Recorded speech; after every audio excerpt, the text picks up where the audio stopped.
Selamat datang di channel kami. Football on Air adalah rumahnya para pecinta sepak bola sejati. Di sini, kamu bakal dapat konten terkini, tajam, dan seru seputar dunia sepak bola. Dari anak desa tanpa sepatu, jadi bintang dunia, and pahlawan Senegal. Di dunia ini, tidak semua anak lahir dalam kenyamanan. Ada yang lahir di rumah sakit megah, ada pula yang lahir di rumah sederhana, di tengah desa kecil, yang bahkan belum dialiri listrik. Tapi bukan tempat lahirmu yang menentukan siapa kamu.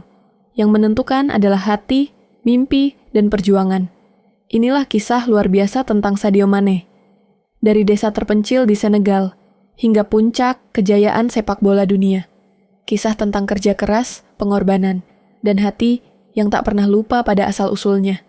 Masa kecil yang penuh keterbatasan.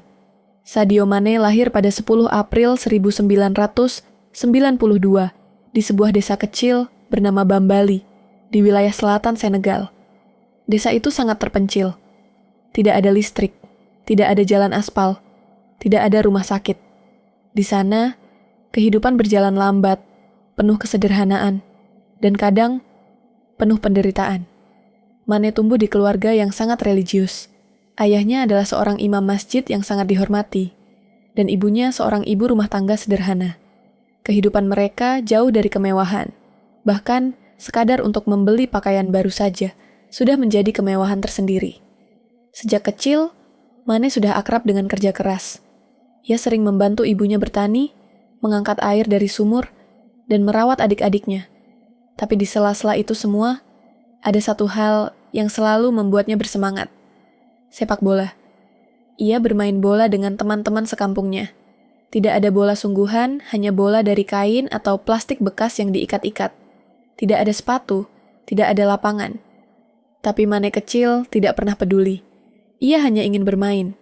Ia hanya ingin mengejar mimpinya. Ketika mimpi dihadang realitas saat usianya menginjak 15 tahun, Sadio mulai menyadari satu hal. Jika ia ingin menjadi pemain sepak bola profesional, ia harus meninggalkan desa itu. Tapi di saat yang sama, keluarganya tidak merestui. Ayahnya ingin ia menjadi seorang imam, mengikuti jejaknya. Sepak bola dianggap main-main, bukan masa depan. Namun, Mane punya tekad baja. Ia diam-diam kabur dari rumah, pergi ke ibu kota Dakar, tanpa uang, tanpa perlengkapan, hanya berbekal harapan dan tekad. Sesampainya di Dakar, ia mengikuti seleksi masuk akademi sepak bola. Tapi hari itu, orang-orang menertawakannya. Sepatunya sobek, celananya terlalu besar, bajunya kusam. Orang-orang menganggap dia tidak serius. Tapi saat dia mulai menyentuh bola, semua terdiam. Gerakannya cepat, kontrol bolanya luar biasa, dan tekadnya terlihat jelas di wajahnya. Salah satu pelatih berkata, "Anak ini berbeda. Dia lapar. Dia punya sesuatu yang tidak bisa diajarkan oleh pelatih manapun." Dari situlah karier profesional Sadio Mane dimulai. Perjalanan ke Eropa dan karier gemilang Mane akhirnya direkrut oleh Akademi Generation Foot yang punya kerjasama dengan klub Prancis FC Metz. Itulah pintu masuknya ke Eropa. Di usia 19 tahun, ia meninggalkan Afrika pertama kalinya ia naik pesawat. Pertama kalinya ia menginjak tanah asing. Meski awalnya kesulitan beradaptasi dengan bahasa, cuaca, dan budaya Mane tetap bekerja keras. Dari Metz, ia pindah ke Red Bull Salzburg di Austria dan mulai mencetak banyak gol. Namanya mulai dikenal, klub Inggris mulai melirik. Tahun 2014, ia bergabung dengan Southampton. Lalu pada 2016, impian besarnya terwujud. Sadio Mane resmi menjadi bagian dari Liverpool Football Club. Di Liverpool, Mane menjadi bagian dari trio mematikan bersama Mohamed Salah dan Roberto Firmino. Mereka menaklukkan Eropa. Mane mencetak gol demi gol penting, membawa Liverpool menjuarai Liga Champions 2019, Piala Dunia Antar Klub, Piala Super Eropa, dan tentu saja Liga Inggris 2020 setelah 30 tahun penantian panjang para fans The Reds. Sosok dermawan dan pahlawan rakyat namun, meskipun sudah menjadi salah satu pemain terbaik dunia, gaya hidup Sadio Mane tetap sangat sederhana. Ia tidak suka pamer kemewahan. Dalam satu wawancara viral, ia pernah berkata, "Kenapa saya harus punya 10 mobil mewah, 2 jet pribadi, dan jam tangan berlian? Apa arti semua itu? Saya lebih memilih membangun sekolah, memberi makan orang miskin, dan membantu masyarakat saya." Dan dia benar-benar melakukannya.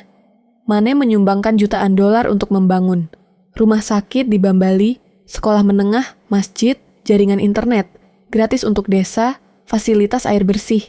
Bahkan, ia memberikan uang tunai kepada keluarga miskin di desanya, agar bisa membeli makanan dan pakaian. Ia juga membiayai pendidikan ratusan anak-anak di Senegal. Bagi Mane, kesuksesannya tidak akan berarti apa-apa kalau ia tidak bisa membantu mereka yang membesarkannya. Lebih dari sekadar pemain sepak bola, Sadio Mane bukan hanya atlet. Ia adalah simbol harapan. Ia adalah bukti hidup bahwa kita tidak harus lahir dari keluarga kaya untuk bisa sukses. Kita hanya butuh mimpi, kerja keras, dan hati yang tulus. Ia juga menunjukkan bahwa ketenaran bukan alasan untuk melupakan akar kita.